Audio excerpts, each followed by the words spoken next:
കോൺഗ്രസിലെ മുഖ്യമന്ത്രി ചർച്ചകളിൽ തുടരുന്നതിനിടെ എംഎൽഎമാരുടെ പിന്തുണ രേഖപ്പെടുത്തിയ എഐസിസി നിരീക്ഷകരുടെ പട്ടിക പുറത്തുവന്നു. ദ ന്യൂ ഇന്ത്യൻ എക്സ്പ്രസ് ദിനപത്രത്തിലാണ് ഫോട്ടോ സഹിതം വാർത്ത വന്നത്. KPCC president Sunny Joseph, T Siddique, Sandeep Warrier തുടങ്ങിയവർ കെ.സി. വേണുഗോപാലിനെ പിന്തുണച്ചു.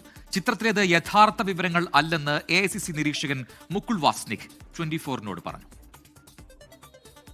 കോൺഗ്രസ് മുഖ്യമന്ത്രി ചർച്ചയിലെ നിർണായക യോഗമാണ് ഇന്നലെ കെപിസിസി ആസ്ഥാനത്ത് നടന്നത്.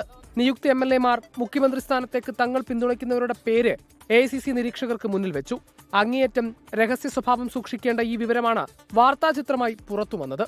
പുറത്തുവന്ന പട്ടിക പ്രകാരം KPCC president Sunny Joseph, T Siddique, Sandeep Warrier, Sajeev Joseph, TO. Mohanan, Usha Vijayan തുടങ്ങിയവർ കെ.സി. വേണുഗോപാലിനെയാണ് പിന്തുണയ്ക്കുന്നത്. രമേശ് ചെന്നിത്തല പക്ഷക്കാരനായ ഐ.സി. ബാലകൃഷ്ണൻ ചെന്നിത്തലയ്ക്കൊപ്പം കെ.സി. വേണുഗോപാലിനും പിന്തുണ നൽകി. ആ പുറത്തു വന്ന ചിത്രത്തിന്റെ വസ്തു എന്താണെന്ന് ഞാൻ പറയുന്നില്ല. എനിക്കിത്രയോ പറയാനുള്ളൂ.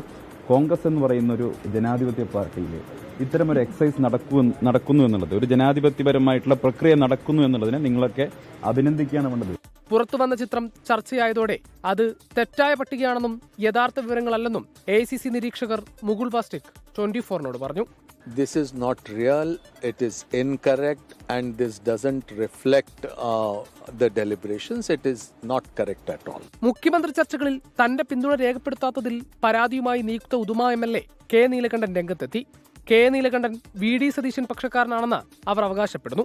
വി.ഡി. സതീശനെ പിന്തുണയ്ക്കുന്നവരുടെ വിവരം എഐസിസി നിരീക്ഷകരുടെ കൂടിക്കാഴ്ചയിൽ ഒഴിവാക്കപ്പെട്ടിട്ടുണ്ടോ എന്നും സംശയിക്കുന്നു. നിരീക്ഷകരുടെ റിപ്പോർട്ട് കെ.സി. വേണുഗോപാലിന് അനുകൂലമാണെങ്കിൽ വി.ഡി. സതീശൻ പക്ഷത്തിന് റിപ്പോർട്ടിന്റെ വിശ്വാസ്യതയെ ചോദ്യം ചെയ്യാനാകും. 24 തിരുവനന്തപുരം.